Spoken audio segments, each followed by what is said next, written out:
श्रीमद्रामायणे वाल्मीकीये आदिकाव्ये युद्धकाण्डे नवमः सर्गः। ततो निकुम्भो रभसः सूर्यशत्रुर्महाबलः सुप्तघ्नो यज्ञः रक्षः महापार्श्वो महोदरः अग्निकेतुश्च दुर्धर्षः रश्मिकेतुश्च राक्षसः इन्द्रजिच्च महातेजाः बलवान् रावणात्मजः प्रहस्तोऽथ विरूपाक्षः वज्रदंष्ट्रो महाबलः धूम्राक्षश्चातिकायश्च दुर्मुखश्चैव राक्षसः परिघान् पट्टसान् प्रासान् शक्तिशूलपरश्वथान् चापानि च सबाणानि खड्गांश्च विपुलान् सितान् प्रगृह्य परमक्रुद्धाः समुत्पत्य च राक्षसाः अब्रुवन् रावणं सर्वे प्रदीप्ता इव तेजसा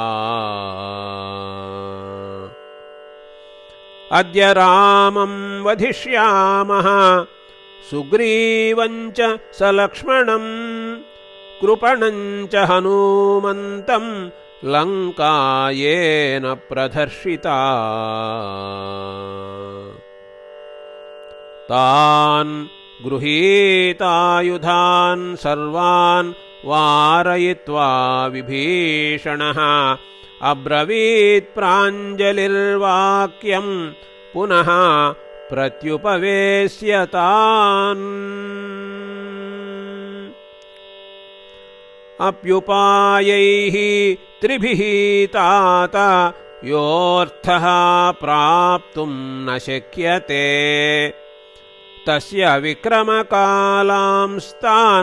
युक्तानाहुर्मनीषिणः प्रमत्तेष्वभियुक्तेषु दैवेन प्रहृतेषु च विक्रमास्तात सिद्ध्यन्ति परीक्ष्य विधिना कृताः अप्रमत्तं कथं तं तु विजिगीषुं बले स्थितं जितरोषं दुराधर्षं प्रदर्शयितुमिच्छथा समुद्रं लङ्घयित्वा तु घोरं नदनदीपतिं कृतं हनुमता कर्म दुष्करं तर्कयेतवा बलान्यपरिमेयानि वीर्याणि च निशाचराः परेषां सहसावज्ञा न कर्तव्या कथञ्चन किं च राक्षसराजस्य रामेणापकृतं पुरा आजहारजनस्थानात् यस्य भार्यां यशस्विनः खरो यद्यतिवृत्तस्तु रामेण निहतो रणे अवश्यं प्राणिनां प्राणाः रक्षितव्या यथा बलम् अयशस्यम् अनायुष्यं परदाराभिमर्शनम् अर्थक्षयकरं घोरं पापस्य च पुनर्भवम्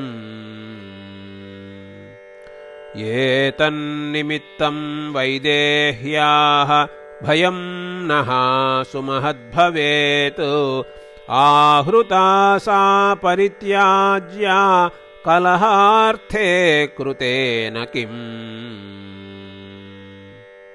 न नः क्षमं वीर्यवता तेन धर्मानुवर्तिना वैरं निरर्थकं कर्तुं दीयतामस्य मैथिली। यावन्न सगजां साश्वां बहुरत्नसमाकुलां पुरीं धारयते बाणैः दीयताम् अस्य मैथिली। यावत् सुघोरा महती दुर्धर्षा हरिवाहिनी नावस्कन्दति नो लङ्कां तावत् सीता प्रदीयताम्। विनश्येद्धि पुरी लङ्का शूराः सर्वे च राक्षसाः रामस्य दयिता पत्नी स्वयं न यदि दीयते। प्रसादये त्वां बन्धुत्वात् कुरुष्व वचनं मम हितं पथ्यमहं ब्रूमि दीयतामस्य मैथिली। पुरा शरत्सूर्यमरीचिसन्निभान् नवाग्रपुङ्खान् सुदृढान् नृपात्मजः सृजत्यमोघान् विशिखान् वधायते प्रदीयतां दाशरथाय मैथिली। त्यजस्व कोपं सुखधर्मनाशनम् भजस्व धर्मं रतिकीर्तिवर्धनम् प्रसीद जीवेम सपुत्रबान्धवाः प्रदीयतां दाशरथाय मैथिली। विभीषणवचः श्रुत्वा रावणो राक्षसेश्वरः विसर्जयित्वा तान् सर्वान् प्रविवेश स्वकं गृहम्। इति आर्षे श्रीमद् रामायणे वाल्मीकीये आदिकाव्ये युद्धकाण्डे 9मः सर्गः।